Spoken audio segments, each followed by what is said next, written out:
नमस्कार बच्चों, मैं अनुराग झंवर इस सत्र का पहला ऑनलाइन वीडियो लेके आपके सामने आया हूँ।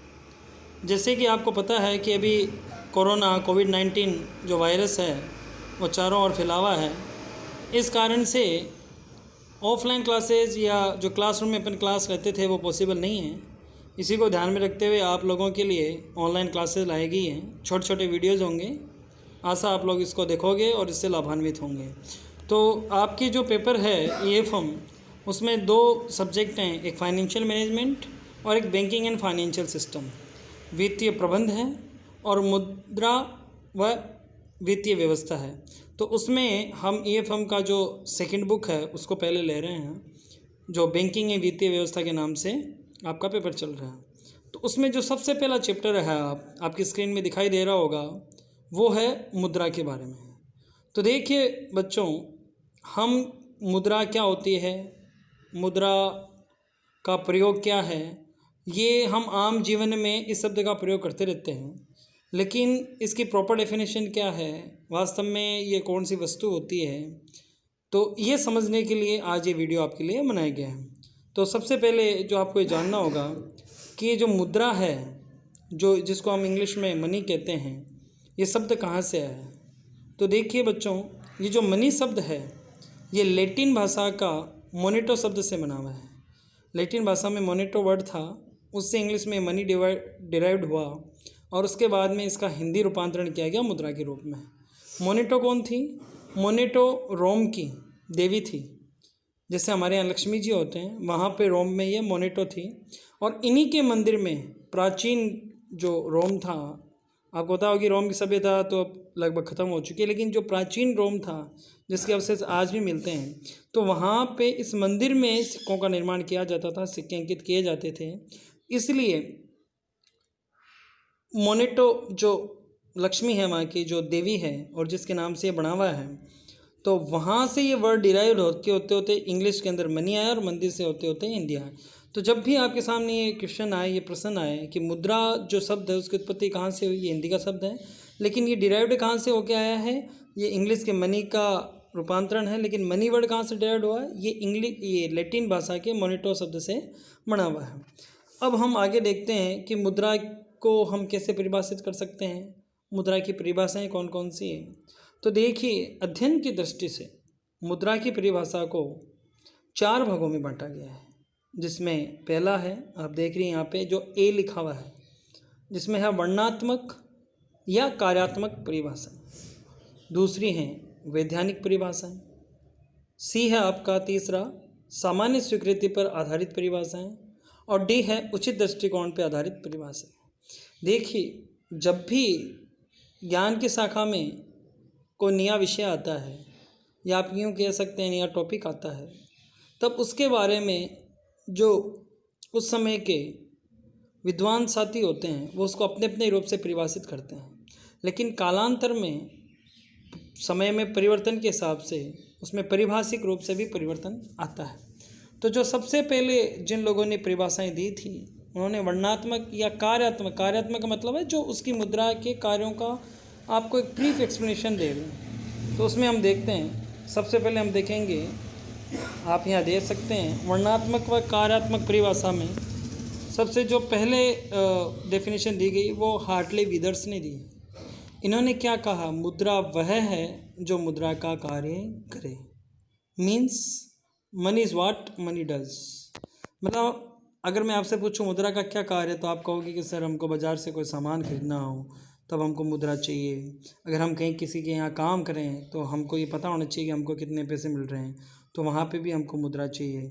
और आधुनिक जीवन में चाहे हम कहीं बाज़ार में जा रहे हों, कहीं सर्विस कर रहे हों, सिनेमा हॉल में जा रहे हैं, बाइक करें, कुछ भी कर रहे हैं, तो वो हमको किसके अगेंस्ट मिल रहा है, मुद्रा के। तो आगे जब हम बढ़ेंगे, परिभाषा से आगे जाएंगे, तब हमको पता चलेगा कि मुद्रा के क्या क्या कार्य हैं। और इनका कहना है कि मुद्रा वह है या वह वस्तु है जो मुद्रा का कार्य करे। तो इसका मतलब जो वस्तु मुद्रा के कार्य को पूर्ण करती है वही क्या है, मुद्रा। तो एकदम सिंपल डेफिनेशन है, आपको याद रखनी चाहिए। 2 नंबर का कई बार एग्जाम्स में क्वेश्चंस आया हुआ है। बड़े भी क्वेश्चंस आते हैं। आप इसमें देखिए किसने कहा, ये हार्टले विदर्स ने कहा है मुद्रा वह है जो मुद्रा का कार्य करे। एली ने भी अपने रूप से इस मुद्रा की परिभाषा को परिभाषित किया है। वो कहते हैं मुद्रा कोई भी वस्तु है जो विनिमय के माध्यम के रूप में स्वतंत्रता पूर्वक हस्तांतरित होती है तथा सामान्य ऋणों के अंतिम भुगतान में ग्रहण की जाती है। आप देखिए इसको line to line word to word देखते हैं हम। मुद्रा कोई भी वस्तु है, मतलब मनी इज़ एनीथिंग, वो कुछ भी हो सकता है, ठीक है, लेकिन उसमें क्या चीज़ें होनी चाहिए वो आपको ध्यान रखनी चाहिए। तो मुद्रा कोई भी वस्तु जो विनिमय के माध्यम के रूप में, मतलब जो एक्सचेंज में यूज हो रही है, जैसे हमारे यहाँ पे रुपीज़ एक्सचेंज के रूप में यूज़ हो रहे हैं, अमेरिका में डॉलर के जो एक्सचेंज के रूप में यूज़ हो रहे हैं, बांग्लादेश में टका यूज़ हो रहा है। तो कोई भी ऐसी वस्तु जो विनिमय एक्सचेंज के रूप में यूज़ आ रही हो उसको हम क्या कहेंगे, मुद्रा। अब दूसरा क्या है, स्वतंत्रता पूर्वक।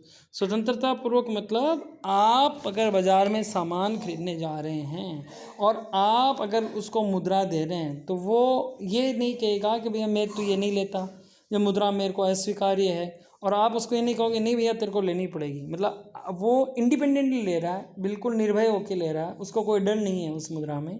तो स्वतंत्रतापूर्वक हस्तांतरित होती है, कोई ज़बरदस्ती नहीं होती। आप उसे सामान ले रहे हो दुकानदार से, वो आपसे मुद्रा ले रहा है, तो ये जो काम होता है वो एकदम फ्रीडमली होता है, इंडिपेंडेंटली होता है। लास्ट में इसमें जो सब लिखा है, सामान्य ऋणों के अंतिम भुगतान में ग्रहण की जाती है। देखिए आपने किसी से कोई चीज़ उधार ली, आपने उससे पैसे उधार लिए, आपने उसके मुद्रा उधार ली, तो जब उसका पेमेंट आएगा, जब भी उसकी मैच्योरिटी डेट आएगी, तो वो भुगतान भी किस में होगा, कितना होगा, ये भी किस में होता है, मुद्रा में। तो एली के अनुसार मुद्रा कोई भी वस्तु हो सकती है जो हमारे एक्सचेंज में इंडिपेंडेंटली एकदम फ्रीडमली आप उसको जो ट्रांसफ़र करते हो, और जो भी ऋण लिया उसका जो अंतिम रूप से जो पेमेंट होता है, फाइनलाइजेशन होता है, जिस भी वस्तु में हो उसको हम क्या कहेंगे, मुद्रा कहेंगे। लेकिन यहाँ आपको वापस देखिए, आप जहाँ पे हमने मुद्रा की परिभाषाओं में अलग अलग प्रकार देखे थे, ABCD, तो वर्णात्मक कार्यात्मक परिभाषाएं हमने देखी। अब हम बात कर रहे हैं वैधानिक परिभाषाएं, जो B है। तो वैधानिक परिभाषाओं में क्या है, देखिए आज के समय हम देख रहे हैं कि प्रजातंत्र है, पहले राजतंत्र हुआ करता था। तो चाहे प्रजातंत्र हो चाहे राजतंत्र हो, कोई भी वस्तु, यहाँ पे आप ध्यान दीजिए, कोई भी वस्तु तब तक मुद्रा का दर्जा प्राप्त नहीं कर सकती जब तक कि उसे वैधानिक मान्यता ना मिले।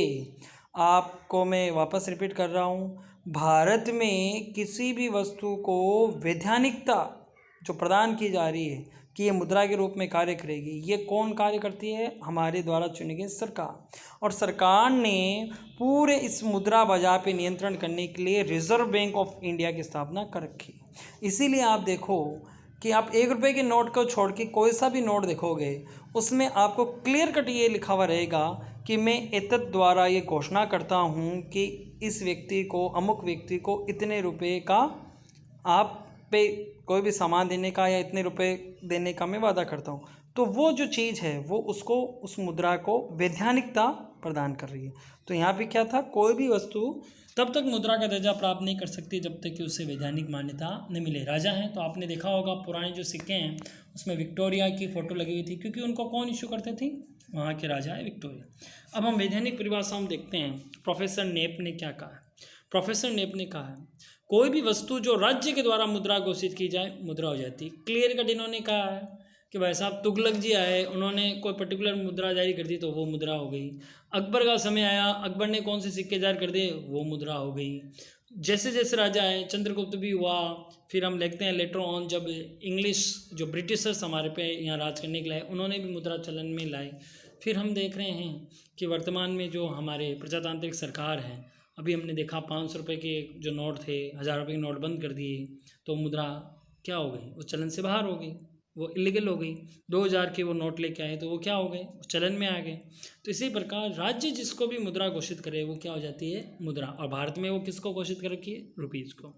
हार्ट्रे ने क्या कहा, मुद्रा के 2 पहलू होते हैं, 2 पहलू 2 आयाम होते हैं, या आप यूँ कह सकते हैं कि 2, जैसे सिक्के के 2 पहलू होते हैं हेड और टेल, वैसे ही मुद्रा में 2 चीज़ें आवश्यक हैं। पहली है कि हिसाब की एक इकाई है, दूसरी है विधिग्राही है। देखिए यहाँ पे जो दूसरा शब्द है विधिग्राही, विधिग्राही का मतलब विधि द्वारा सम्मत, सरकार द्वारा अपनाई गई, विधि द्वारा इसको अपनाया गया। तो ये तो वही बात है जो नेब ने कहा, लेकिन इन्होंने जो पहला शब्द कहा ये हिसाब की इकाई है। जैसे हम कोई भी चीज़ का हिसाब करें, आपको परचेजिंग करो, आप कोई पार्टनरशिप करो, आप कॉलेज की फ़ीस डिपॉजिट कराओ, आप मकान बनाओ, तो at the end of day या at the end of contract जो भी अंत में हमारा होता है, जिसमें भी हम अमाउंट मेंशन करते हैं, रुपीज़ मेंशन करते हैं, वो क्या होगी आपकी हिसाब की इकाई। तो हार्ट्रे के अनुसार मुद्रा में दो चीज़ें होनी आवश्यक आती हैं, या उसमें दो पहलू होते हैं। पहला वो हिसाब की इकाई है और दूसरा वह विधिग्राही है। तो बच्चों, जैसा कि आपको पता है कि अभी कोरोना चल रहा है, इसलिए हम शॉर्ट रख रहे हैं वीडियो को। आशा आपको पसंद आया होगा, आपके काम आया होगा। इसके में जो नोट्स मैंने बनाए, जो PDF में शेयर कर रहा हूँ, वो भी मैं आपके ग्रुप में डाल दूँगा, शेयर करूँगा, उसको भी आप देखिए, वो भी आपके लिए एक नोट्स ग्रुप में काम आएगी।